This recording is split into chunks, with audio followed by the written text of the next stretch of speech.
last inning TD. Logan, football. It is almost the Super Bowl. There's not a whole lot to actually really talk about here with football. But before we get into Super Bowl talk, so the Jared Goff for Matthew Stafford and the entire pick selection of the Rams is going to the Lions as well, basically. What are you thinking about this deal? I think that I don't know. I don't know how the Lions that's just so much money. But so this is what I look at this, and I am the Rams, and I think, man, I locked up Goff because I believe in him as a quarterback. And now I've decided I don't believe in Goff as a quarterback. Yeah. So in order to get rid of this money that I've given Goff, who I no longer believe in, I'm going to have to remove every draft pick we have for the next 50 years. And I'm going to receive a quarterback that I think is slightly better than Goff. So it's like, I mean, Stafford can be good, but I don't know that he has. I just don't know. I think the problem with Goff, I think Stafford's going to have the same problem Goff did, is that I just don't think that the Rams have ever in recent history found ways to develop good weapons for their quarterbacks that really on a consistent basis produce offense. I mean, it seems like the Rams in the last few years have just, they're like all or nothing. Like they either have a huge game or it's an absolute dud. And I feel like that isn't honestly that far off from how Stafford kind of had his experience with the Lions. So like in more recent years, I mean, it was either Stafford had a great game or their offense did nothing. And I just kind of wonder, I don't know. I just feel like if I'm the Rams, I mean, I get that you wanted to dump the salary, but man, you gave up a lot of your future too to get, and you, I mean, I guess you basically just got a slightly better Jared Goff in return as well. But I don't know, man. I just feel like they gave up a ton. I think I would have eaten more of Goff's contract to keep those picks. Like, I think I would have eaten it to just keep those picks. I think this is better. I think it's better than you think it is. Do I think this is like God tier or anything like that? No, I wasn't one of the people that were reacting on Twitter, like freaking out. But I think Sean McVay is a lot better of a coach than Stafford's really ever played with, especially since Caldwell. Like when the Lions fired Caldwell, they were the stupidest things I've ever seen in their lives. But like I think that McVay and Stafford will do really good together. I think Stafford won't turn the ball over as much. I think, which was the big deal, that the fact that Goff tied for the league in turnovers. I believe I completely agree with you that they really struggle to evaluate skill position talent.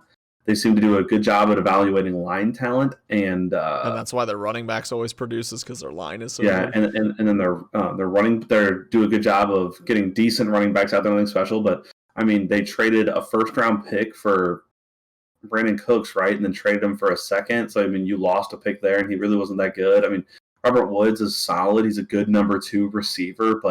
And then Cooper Kupp's like an okay, he's a good slot receiver. Tight ends, they're kind of just like all over the place. They did kind of have like a breakout year from a tight end this year, I believe. It could be because tight ends were just terrible this year too. So his breakout was just in comparison. So comparison to everyone else. But I agree in the fact that they really struggled to get like a top 2 wide receiver. And you know, you're sitting here looking at the Super Bowl, and you're looking at these teams, and you're telling me I have a Tyreek Hill who is a pure number 1 receiver. No question. I have a freak of nature tight end who's also a number 1 receiver. Yes, and then I have 3 number 2 wide receivers. So we have a 1 and 3 twos. I have Sammy Watkins, the 2, Robinson. I mean, all those guys are like they're good receivers. They're solid. And then on the other side, you have Chris Godwin, who's a really good number 2. Last in 2019, he was a number 1. Godwin can be Mike Evans is a number 1. Mike Evans has been a number 1. And Antonio Brown's been hurt, but we know that Antonio Brown was a number 1 for a long time. Yeah, so that's and was one of the most electric guys. And then you're sitting here like, okay, running back, the Chiefs have a guy who's a really good pass catcher out of the backfield, and Tampa's got a couple good backs down like these, like both teams have a couple good backs, yeah. And the what am I trying to say here? Patriots. Buccaneers have Gronkowski, who is one of the best blocking tight ends in football history, and Not who talked can about also. enough. Yeah, it's not, and that's why when Pro Football Focus came out today or yesterday, stating that Travis Kelce has had one 90 grade season in his career, and Gronk's had 7. A lot of Kansas City fans got butthurt, but it's like the dude's not that good of a blocker, and that's why a lot of people who They like also Kittle almost did. never ask Kelsey to block either, though, That's because he's 100% such a true. So threat. that's not like all his He's fault. such a threat that they're like, well, Yeah. we don't want to waste. That'd be like saying, oh, I want my number one receiver to come block. And then you have, I don't know. So that's understandable, but it hurts his, advanced stats. Right. That's why like people after the 2019 season said Kittle was the best tight end in football, because Kittle is like one of the best blocking tight ends in football, and one of the best receiving tight ends in football. So Kittle missed a lot of this year, obviously due to injury, but what I'm saying is there's a boatload of weapons on the outside, and obviously, the Chiefs have Andy Reid as a head coach, which is just better than everybody else when you're talking about an offensive mind. I don't even know how Bruce Arians is even good, but I think it's because Tom Brady's there and they signed a bunch of weapons, and there you go. And I don't know. I've never been a believer of Bruce Arians, but I do want to give a little bit of a little compliment here, Logan. I'll admit this, that I am not big on this whole coaches thing. But your coaches, man. You are all over it. I probably couldn't even name most of the coaches in the NFL, and you're like, man, I like this guy. I don't like this guy. I like the way this guy calls. I'm like, I don't even know who that guy is, but So I got to give you some credit there for knowing your coach stats. Obviously Andy Reid has been an offensive mind for a long time, so that's not like anything crazy. Bruce Arians is clearly someone who's done decent things in his NFL career. He's been fired once, I believe, out of Arizona. Is that right? But anyways, it's just, I don't know, coaches are important. And I think, to go back to what I said before, me and my dad have had this conversation 1,000 times, to go back to Stafford, being there and, him not going to have those big weapons, kind of like, similar to some Detroit times. I think he'll be better now than he would be in Detroit. I think he'll have a lot more success because his team's a lot better overall. Defense is really good, stuff like that. So I think he might actually win a postseason game or two, maybe make the NFC title next year. But I don't know. It's just, overall, I think they gave up too much, but I think at the same time, like, this put them in the best position to win a Super Bowl.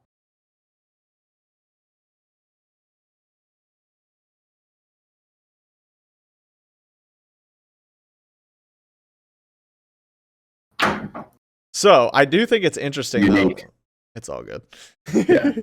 It is interesting, though, like, to think about, despite, I get that there was a big salary dump there, but how much the Rams gave up to get Stafford in this deal. I know they wasn't truly to get Stafford, but like, they obviously wanted a NFL quarterback in return, because they didn't just dump him for nothing. Like, they got something back. But I think it's interesting that they gave up that many picks in that, and it makes you wonder, what is a team going to have to get up to get Deshaun Watson, who's now said he officially requested the trade and has made statements that he will not play next year for Houston. So he will sit out if they don't trade him, is what the reports were saying. So I do think it's interesting, like, what will it take to get a Deshaun Watson? Obviously, that's still so up in the air that we could spend hours discussing what we think might happen. But it is just an interesting thought that, that many picks were on the move in this Goeff for Stafford deal. So I just wonder, like, what is it going to take to pry Deshaun Watson out of their hands? Yep. But I do think that what Deshaun Watson has done here, though, is he's actually lowered his trade value by saying, I'm not playing. Because it's like, well, now everyone knows, like, well, you don't get him anyway. So, he's kind of lowered what teams have to give up to get him. And maybe that's a good thing for him, because now the team he goes to is going to be in a better position to build around him. At the same time, though, Matthew Stafford said the same thing. Well, that's true. But he didn't say I'm not playing. They just made the mutual agreement. But the Lions also are eating that contract, so they were like, well, if you want us to eat that contract, it's going to cost you. Exactly. Whereas now Houston's kind of like, well, I don't have a quarterback, and it is what it is. And it's just crazy. Have you ever seen a football? It's not even off season yet either, truthfully. Have you seen a football season with so many quarterback trade talks?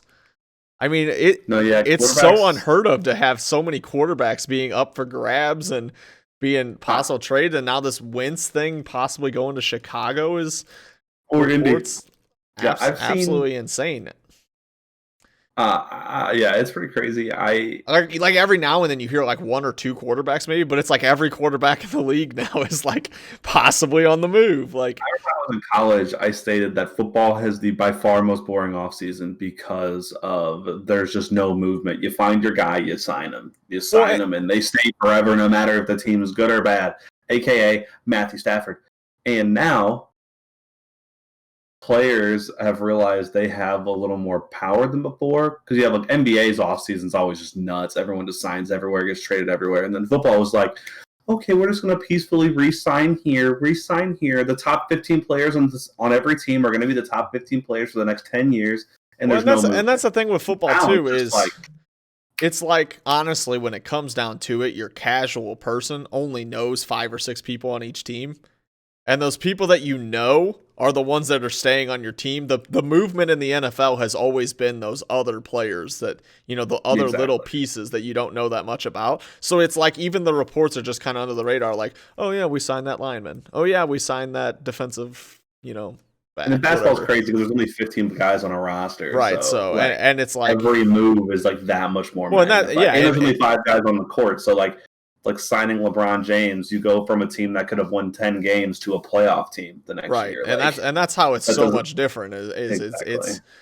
It's hard to compare that to any other sport just because you're basically saying in 5 guys we can make a franchise. So that would be insane. 2 stars and then a bunch of everyone else's. Honestly, it's like NFL Street basically. You only had 5 guys on your team and it was the best players on your team. No, it's just interesting though, because this is one of those off seasons where like so many people are talking about this movement, and I don't know. It just makes me wonder, as weird as this sounds, Brady leaving the Patriots kind of like, to me, kind of feels like the first domino of a quarterback leaving their franchise team. I know it's happened in the past, but that was like everyone thought that Belichick and Brady would retire together and always be together, and then it's like Brady leaves and signs somewhere else. And now it's like now the whole media is just like anybody could go anywhere. Anyone could go anywhere. It used to just be you just assumed everyone stayed where they were supposed to be, and now it's like he could go anywhere. He could go in. Even Aaron Rodgers could go anywhere. It's just crazy. You never used to think like that. I remember when Aaron Rodgers was declared the starter and they got and Brett Favre didn't come back, and that was huge. It was like, dude, I can't believe the Packers Brett Favre. It was like, whoa, why would they ever do that? The only other time quarterbacks really moved was if like it was like one of those situations where it's like, oh, the player got hurt and we're not sure what he's gonna like when Drew Brees left the Chargers, it was like, oh man, he got hurt. We're not even sure if he'll play again. Or Drew Bledsoe signs a massive deal and gets hurt, and Tom Brady is the quarterback. Right, and so it's one of those things that very rarely did quarterbacks, good quarterbacks, move. And so now it's like, man, you're hearing all this stuff. Now don't get me wrong. Nowadays in the NFL, almost every quarterback is pretty solid now. It's not you have very few teams playing with kind of a quarterback. Most teams have a pretty solid guy there. Obviously, some teams are still looking for it, but even if they suck in the NFL, they're still like just way better on average than what they used to be. And you never know, because most of those guys, like given time, they're all freak athletes. Mitch Trubisky, like if Mitch Trubisky gets drafted by the Chiefs instead of the Bears, and then like let's say Mahomes goes to the Bears, that's about to be the hottest take I've ever heard. I can guarantee you, no, it's not gonna be the hottest take I've ever seen. I can guarantee that Mahomes would have definitely seen less success in Chicago, and Mitch Trubisky would have seen far greater success in Kansas City. Do I think? All right, hot take right here. Logan just said that if Mitch Trubisky got drafted by the Chiefs, that Trubisky would be the current Mahomes, and Mahomes would be the current Trubisky. That's what Logan said. You heard it here first. In scene. That's literally what Jason just said. I just think when you talk about what's happening and like the ability of coaching and play calling, like right. It really matters where you go, but like in previously with quarterbacks in the past, you could put a bad quarterback with a good coach, and it'd be nothing. But now you could put a bad quarterback with a good coach, and you could really win a good amount of football games. But as long as you just had like the right stuff like around, and now you have a guy like Mitch Trubisky is not good, and then you have a coach who's horrible play calling, and they have the best team in the NFL, and they missed the playoffs. Well, actually, no, they made the playoffs, didn't they? Yeah, they did. Yeah, but barely. Yeah, barely for the Bears. Barely. Oh my god, we are so funny in this podcast. I don't know how people are not. Yeah, it's just flocking. No, Mitch. In no case in the world would Mitch Trubisky have ever had a more successful career than Patrick Mahomes, even if they did switch places. All right, you guys heard it. Logan said Mitchell Trubisky would be Patrick Mahomes right now. Sam Howell is the future Patrick Mahomes. Sam Howell. You don't know who that is, do you? I do actually, because we bought the new Madden and we used the updated draft class, so I do. So who's that? He's a quarterback. For who? I don't know, but I knew he was in the top 3 or 4 in the draft. So. Oh, did he really? Yeah. That's funny. He's at the University of North Carolina, which is also where Mitchell went to school. Very interesting. Speaking of draft, did you hear that Trevor Lawrence is having shoulder surgery on his throwing arm? Oh, it's his non-throwing arm. Is it? I thought I read throwing arm. Oh, good reporting. Left shoulder, tore his left labrum. Well, as I've stated on this podcast before, I don't know anything about college, and so I just misread that. And I literally read it right before I got on. Trevor Lawrence is a freak of nature. You could amputate his arm, and I'm taking him first. His throwing arm? Yes. Yikes. Make him throw left-handed. The dude's a freak. I seriously, I am one of those hot take. Hot take. Trevor Lawrence would be a god without his throwing arm. Yeah, you heard it here. You heard it from Logan here. Trevor Lawrence doesn't even need an arm to be a good quarterback. That dude is the most. And there's a lot of people saying what I'm saying, because it's just fact. He's the most gifted college quarterback when it comes to. I feel like we hear this every couple years too, which is what's insane. That quarterbacks just keep getting so much better. But really, when you talk about the big people that really changed the level, it was Sam Bradford, who turned out to not be good. But when you talk about when coming out of college, you got to talk about their college ratings. I'm not saying what they did in the NFL. You did Peyton Manning a long time ago, Sam Bradford, Andrew Luck, and then Trevor Lawrence. This is the next one. And then in 6 years, there's going to be the next one that's going to go, he's the perfect prospect. And Trevor Lawrence is a perfect prospect to go play in the Sunshine State. The dude is Sunshine from the movie. Oh my God, I've only seen it 15,000 times, but now I'm blanking on it. But anyways, I remember the Titans. And I don't know, I'm one of the guys that is a believer that Trevor Lawrence is the next he's going to walk in the NFL and he's going to be a top 15 quarterback the second he touches the field. I'm all for it. I am all for it, but we need to talk a little Super Bowl here as we are going nutso on time here. In general, I don't know, but we're at 20 minutes already for football. We went 40 minutes in baseball.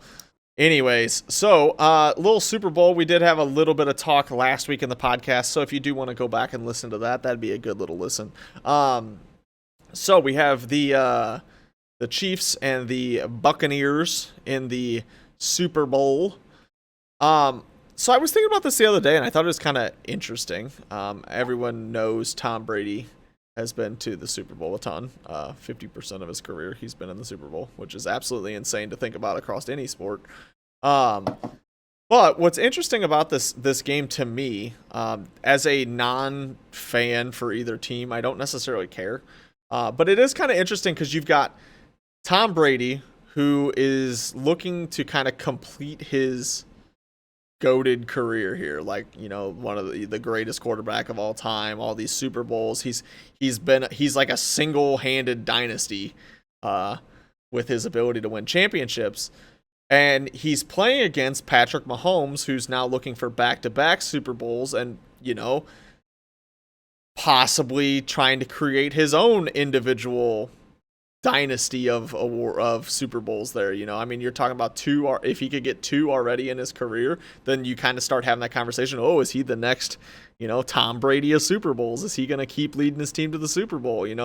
Which I do think is a little unrealistic, but you know what I'm saying? You had a guy who's made it a ton, and now Patrick Mahomes early on in his career has made it to the Super Bowl a ton.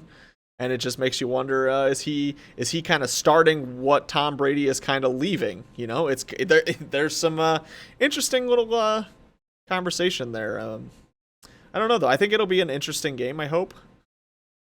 But I mean, I kind of made my little prediction last year or last week, and I've already forgotten what I said. So it is what it is. I'm pretty sure I remember last week that I said that the Chiefs were going to win this and the Bucks were going to make it closer late than it actually was. I